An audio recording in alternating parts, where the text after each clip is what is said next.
Hey y'all, what's good, beautiful people? It's your girl Tay, and I'm here yet again with another update video. So definitely make sure you guys smash that like button, comment down below, subscribe, plus push your post notification bell button so that way anytime I upload a video, you will be notified. So happy Wednesday, you guys. Let me try to scoot over a little bit. I feel like I'm a little bit out of alignment this morning.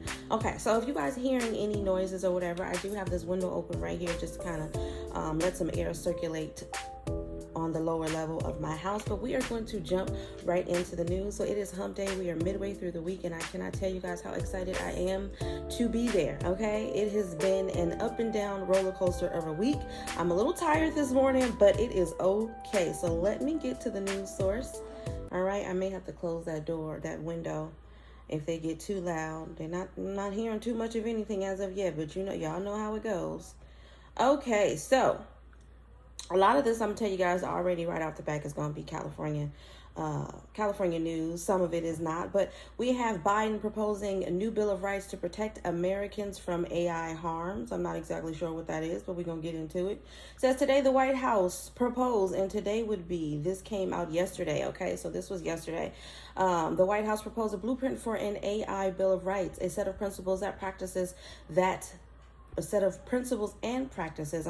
seek to guide the design, use, and deployment of automatic systems, okay, with the goal of protecting the rights of Americans in the age of artificial intelligence, according to the White House. So I'm assuming AI is artificial intelligence. The blueprint is a set of non-binding guidelines or suggestions, providing a national values statement and a toolkit to help lawmakers and businesses build the proposed protections into policy and products. The White House crafted the blueprint, it said, after a year-long process that sought input from people across the country on the issue of algorithmic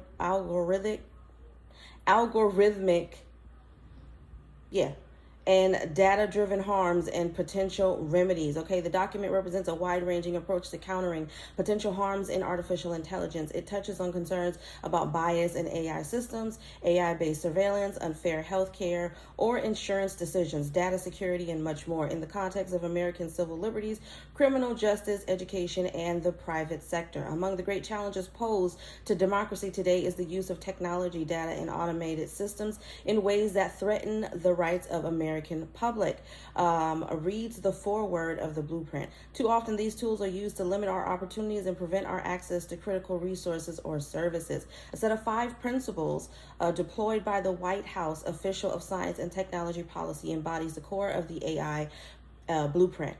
Safe and effective systems, which emphasizes community feedback in developing AI systems and protecting from unsafe AI, algorithmic discrimination protections, which proposes that AI should be deployed in an equitable way without discrimination. Okay, data privacy, which recommends people should have agency over how data about them is used. Notice and explanation, which means that the people should know how and why an AI-based system made a determination, and human alternatives, consideration, and fallback, which recommends that people should be able to opt out of AI-based decisions and have access to a human's judgment in the case of AI-driven mistakes.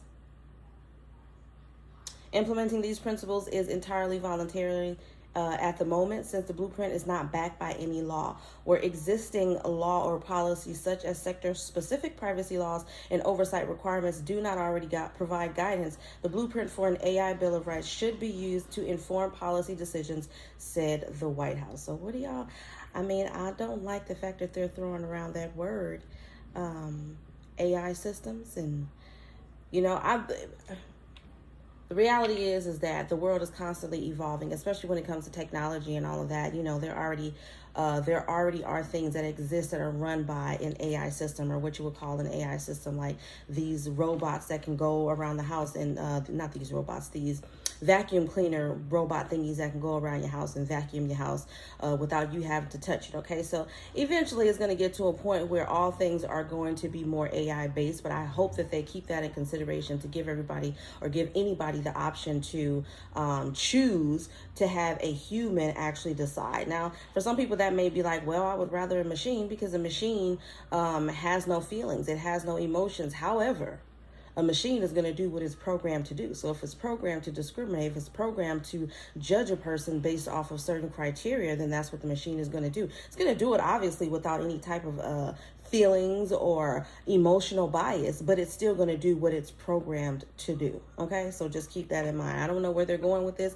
I don't know if this has anything to do with things that could be used in the future as it pertains to our normal everyday. I don't even know. They're not explaining what this means. I just, for myself personally, I don't know. I'm like in the middle of how I feel about artificial intelligence and it having any type of thought process or opinion of anything having to do with me in my life. That's just me personally. All right.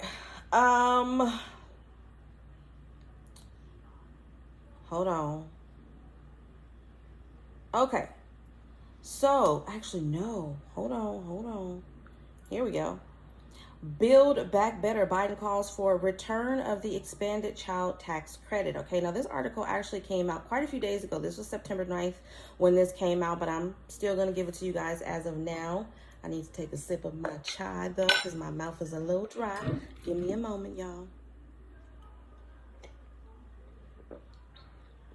Okay, working families used the child tax credit to buy food and other basic needs for their families, and it helped cut child poverty by nearly 50% in the United States. The expanded child tax credit was a government initiative that appeared by all metrics to have served its intended purpose. In this case, dramatically reducing child poverty, the credit was enacted as a part of the American Rescue Plan Act of 2021. The pandemic-era rescue package signed by President Joe Biden in March of his first year in office. It entailed direct payments to nearly all American families each month in the second half of 2021. However, the expanded tax credit was set to expire at the end of 2021, and efforts to extend it by another year failed when the Build Back Better plan package failed to pass the Senate at the end of that year. Since then, many states have passed their own versions of child tax credits, but the federal version has not been revived. The Inflation Reduction Act earlier this year contained many of the Build Back Better provisions, but not the tax credit. This week, the president called for a return of the expanded child tax credit. Speaking Wednesday at a White House conference on hunger, nutrition, and health, Biden touted the credit and called for its return. Overwhelmingly, working families use the child tax credit to buy food and other basic needs for their families, and it helped cut child poverty by nearly 50% in the United States, 50%, and it cut food insecurity for families by 26%, the president said, per the White House transcript. Okay, the expanded child tax credit is one of the most effective programs we've ever seen, and that's why my national strategy calls on Congress to expand the child tax credit permanently, he added. The statement did not represent any change in Biden's position, whose stated policy preference has been to bring the credit back, but the president has not talked about the credit regularly of late. Okay, so he brought it up, but then he ain't followed through, basically, is what they're trying to say. Since the return of the child tax credit failed by one vote in the Senate, its revival would likely depend on the Democrats expanding their Senate majority and retaining control of the House. It would also require Democrats not to be spooked by the prospect that the return of direct payments would make inflation worse. Who cares? I mean, if you guys didn't check out my vlog, by the way, I posted a vlog this morning. It's going to be up at 9 a.m. on my other channel. But me and my kids, I told you guys yesterday, we took a trip to like this little scenic park or whatever where they had this really beautiful river. It was 78 miles away, and I ended up having to get some gas once I reached my destination, and the gas out there was $7 a gallon. Whether you're paying cash or credit, it was $7 a gallon, okay? And I thought, well, maybe it's just a little high because of the area that I'm in. Maybe this is considered a more expensive area. You know what I mean? The cost of living is higher there. But when I returned back home and when I passed by the gas station that's literally right around the corner from where I live, same freaking price. Same freaking price. Right? We're back to $7. I don't know where it is, how much it is where you guys are, but where I am, and I'm not even in the root of Los Angeles. I don't live in Los Angeles. But where I am, $7 a gallon for gas, okay? $7 a gallon. So yeah, I would appreciate it if they do bring some child tax credits back, because it does take gas to take your kids to school every morning, regardless of how far or close that they live. It does. Yes, I want them to bring it back. Y'all let me know what y'all think. It seems the battle for Congress is being fought in the nation's middle class suburbs, and that for Democrats, the votes will be won or loss on the issues of voluntary termination of pregnant. My body, my choice. I'm saying that because that's what I believe. I don't think there should be any issues with voluntary termination of pregnancies. I wish that they would let that go. Again, I mean, I can't say what actions I'm going to take, but if they continue on this path, I pretty much feel like they're going to war with women. That's just how I feel about the situation, because why does it matter what we do with our body? I'm sorry that I'm going off on a tangent here, but it's my freaking body. I'm the one that has to go through the pain of giving birth to a child. And even if I don't, I'm still the one that has to go through the pain and the discomfort of having the voluntary termination of pregnancy. I don't know why they think that that is something, I mean, not from all women, because, you know, there are some that's not working with a full deck of cards, who just go and get those procedures like once a month, okay? And again, I'm not talking about those. I'm talking about the ones who have been put in situations outside of their control, or maybe just made a mistake, because we're humans and that's what happens, and they end up having to make that choice. For that reason is why I'm so afraid to move. I hope that California stays open to the fact that it's the choice of the woman. It seems like California is leading in some of the best choices on a political scale than some of these other states. Don't know how long it's going to be like that, and you guys might disagree, but that's just how I feel. I want to move to another state, but I'm scared just for reasons like this, okay? Back to what I was saying. It seems the battle for this is Biden still speaking. It seems the battle for the Congress is being fought in the nation's middle class suburbs, and that for Democrats the votes will be won or lost on the issues of voluntary termination of pregnancy, immigration, crime, and the dangers of Trumpism. I don't know what that is. The rescue of millions of children from poverty does not seem likely to resonate in the 2022 battlegrounds, and there may be broader currents at work, he wrote. Okay, so we're just gonna have to wait it out and see. At least Biden is talking about the possibility of bringing back the bringing back the child tax credits for Americans. He hasn't made any effort to follow through with that right now. It's just all talk. So hopefully he puts some action behind his words, but I guess we're just going to have to wait and see. And then lastly, we're going to talk about combating hunger in the U.S. Okay, so I still have yet to see anything regarding emergency SNAP maximum benefits for the month, you know, extending beyond October. But I do see that the White House announced $8 billion to combat hunger in the U.S. September 29th, the Biden administration has announced $8, y'all. $8. Hold on, let me close this window real quick because they drilling it.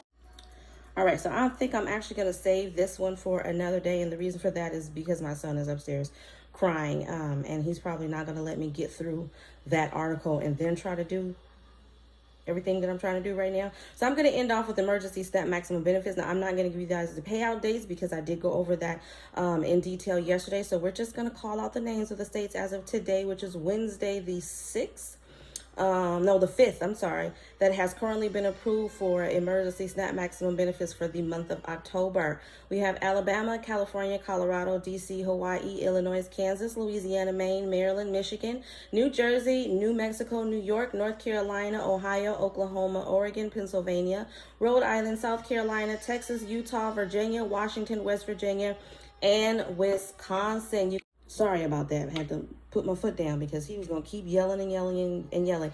Anyways, you guys, I hope this information was in some way helpful or useful to you in the least little bit. Do me a favor if you haven't already. Don't forget to smash that like button because it really does help to let YouTube know that you like what I'm doing and you want me to stick around. I do apologize, but you know, this comes with the territory of having a young son or a young baby of any gender that wants what they want in the moment and doesn't understand when mommy or daddy is trying to do something that is significant. Okay, let's go ahead and drop some white hearts down below. Let me know you made it all the way to the end of the video. As always, I'm going to encourage you guys to check out the description box, which will have some links to some of my favorite products and services and brands. And as always, I am going to leave you off with, remember to live, love, elevate, and I will definitely see you guys in the next video. Peace, y'all.